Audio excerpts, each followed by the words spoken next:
ឥឡូវនេះយើងដល់ពេលគិតនិងអនុវត្តជាក់ស្ដែងវិញម្ដងតោះយើងនាំគ្នាគិតនិងឆ្លើយសំណួរទាំងអស់គ្នាអំពីអ្វីដែលយើងបានរៀនកន្លងមកស្ដីពីការរីកចម្រើននិងការលូតលាស់របស់រាងកាយមនុស្សយើង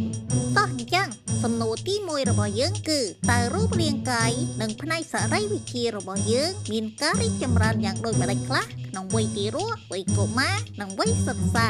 សំណួរនេះពិតជាពិបាកមែនអ្នកអាចពិភាក្សាជាមួយមិត្តភ័ក្តិរបស់អ្នកហើយគិតអំពីចម្លើយរបស់សំណួរនេះបានសំណួរទី2តើប្រព័ន្ធចលនារាងកាយនិងការលូតលាស់ផ្លូវចិត្តរបស់មនុស្សរីកចម្រើនយ៉ាងដូចម្តេចនៅវ័យទារកវ័យកុមារនិងវ័យសិក្សាខ្ញុំពិតជាបានយល់ដឹងច្រើនណាស់អំពីការលូតលាស់និងការវិវត្តរបស់រាងកាយមនុស្សយើងខ្ញុំនឹងអនុវត្តទម្លាប់ដ៏ត្រឹមត្រូវសម្រាប់ការរស់នៅប្រចាំថ្ងៃដើម្បីទទួលបានរាងកាយដ៏រឹងមាំមួយអរគុណណាស់វ៉ាទី